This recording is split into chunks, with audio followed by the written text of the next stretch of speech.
Chegamos ao quinto episódio de O Livro de Boba Fett, também conhecido como o primeiro episódio da série do Boba Fett, mas sem o Boba Fett.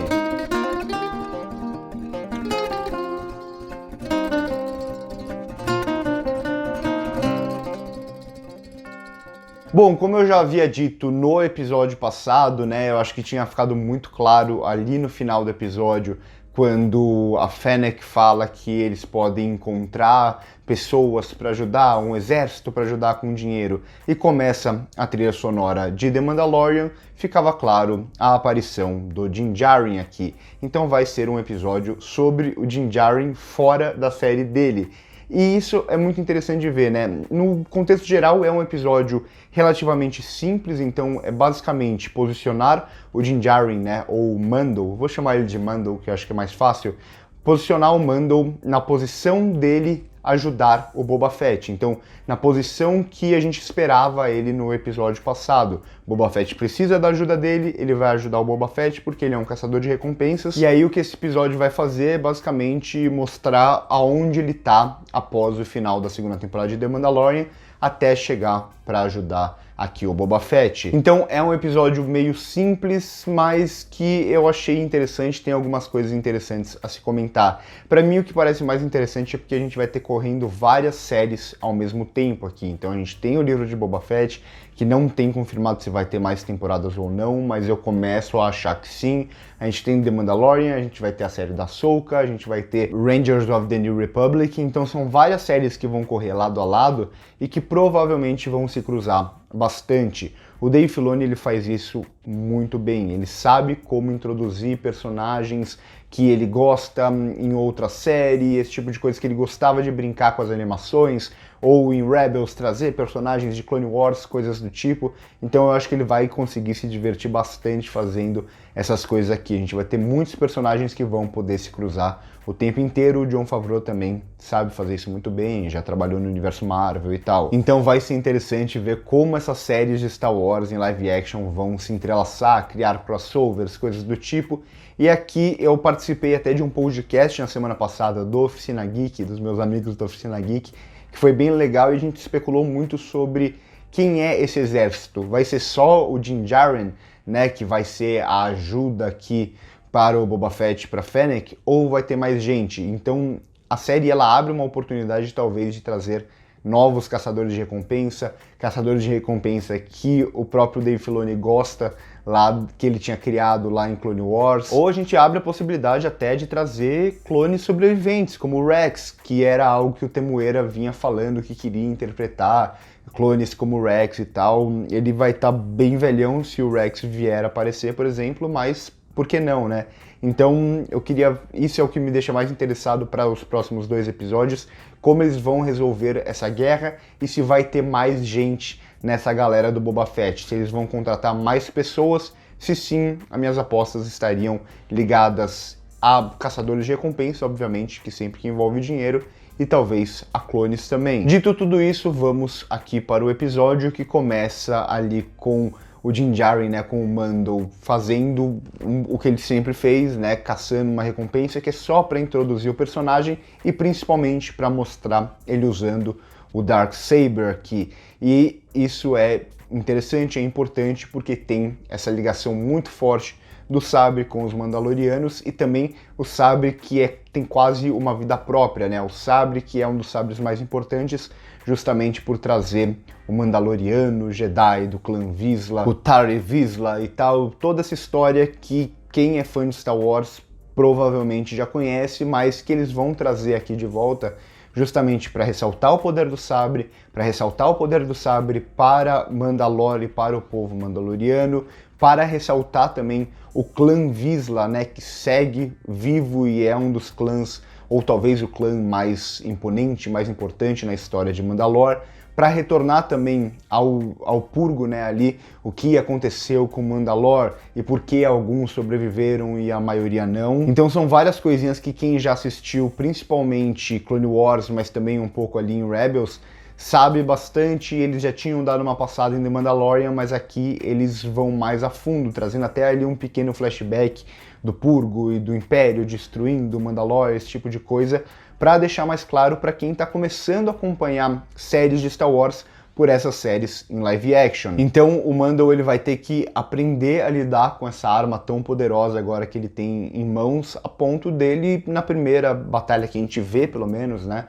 depois de tudo que aconteceu em The Mandalorian, ele corta a si mesmo com o sabre, né, ou pelo menos dá uma queimada ali a si mesmo com o sabre. Em seguida a gente vai ter também ali o duelo que já era super esperado. Um Vizsla vê um sabre, o Darksaber, na mão de outra pessoa que ele não se acha digno de ter o poder de Mandalor ou dos Mandalorianos. É óbvio que ia dar no que deu. E aí no final a gente vê, né, também o lance dele já ter tirado o capacete e ele ser tratado como se não fosse mais um Mandaloriano. Calma, ele continua sendo um Mandaloriano. É algo que a gente ressaltou lá também em The Mandalorian. Tem esse lado de uma doutrina mais fervorosa, mais religiosa, que não pode tirar o capacete, esse tipo de coisa, mas isso não quer dizer que essa doutrina, ela diz respeito a todo Mandalor, a todo o povo mandaloriano. Então, se para eles a pessoa não é mais mandaloriana, ela não é mais. Não é assim que funciona, até porque a gente viu outros Mandalorianos tirando o capacete o tempo inteiro. Por exemplo, a Bo-Katan lá em The Mandalorian. Então, calma. Agora o Mandaloriano não é mais Mandaloriano?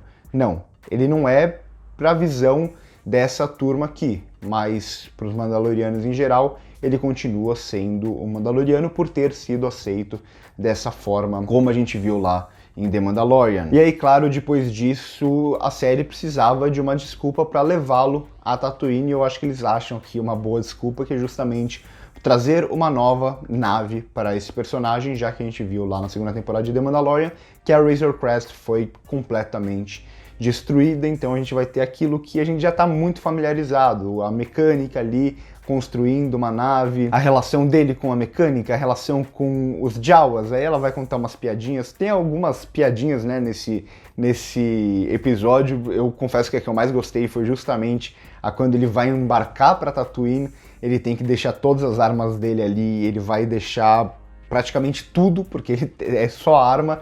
Então, pra mim, essa é a melhor piada do episódio, mas realmente tem umas piadinhas, aquelas piadinhas que a gente já sabe, da mecânica com os droids, da mecânica com os Jawas. Aqui a gente vai ter também um BD que me lembrou, obviamente, o jogo Fallen Order, principalmente quando ele tem a perninha ali machucada. Quem já jogou Fallen Order sabe do que eu tô falando. E aí a gente vai ver a nova nave aqui do Mando, que é um caça N1, que a gente via bastante lá na trilogia prequel, em Clone Wars, etc. Aqui com o diferencial de não ter o anel de acoplamento, né? Lá a gente lembra que quando, sei lá, o Anakin ia com o Obi-Wan para algum planeta, eles tinham que usar o anel até o momento que eles chegavam no planeta, desacoplava e aí iam pro planeta com o restante da nave. Aqui ele não precisa disso, eles dão a explicação do porquê no episódio e representa também um pouco uma virada de chave para o Mando. O Mando ele tinha a Razor Crest, que era uma nave maior, que comportava mais gente e cabia, logicamente, ele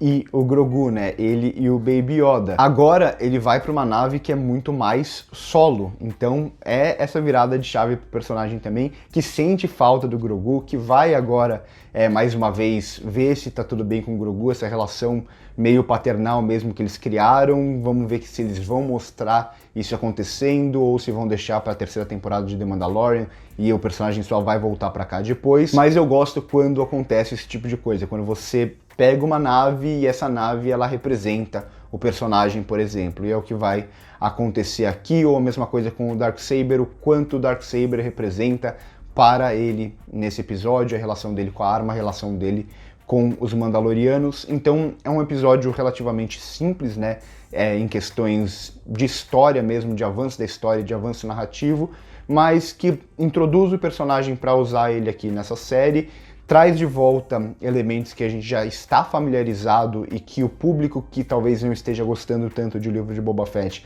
pode vir a gostar mais por trazer as questões lá de The Mandalorian, e termina com esse ganchinho que a gente já esperava desde o episódio passado. Então ele aceitando o trabalho, ele vai trabalhar de graça, né? É meio que uma forma de parceria mesmo que a gente já viu em The Mandalorian, com o Boba Fett, com a Fennec, e agora vamos esperar para ver se vai ter mais gente nessa galerinha para lutar contra os Pikes, porque a gente sabe em Star Wars que os Pikes nunca estão para brincadeira. Então é um episódio sem tanto avanço, mas às vezes eu acho isso bom. Às vezes é bom você pisar um pouco no freio, você ajustar um pouco as pontas. Nesse caso desse episódio, você apresentar um novo personagem, não apresentar um novo personagem porque a gente já conhece ele, mas apresentar como ele está nesse momento da série e como ele vai se encaixar, como você vai ligar as duas séries. Episódio simples, mas que eu achei bem gostosinho. Comentem aqui embaixo o que vocês acharam, se vocês gostaram ou não gostaram, se eu deixei passar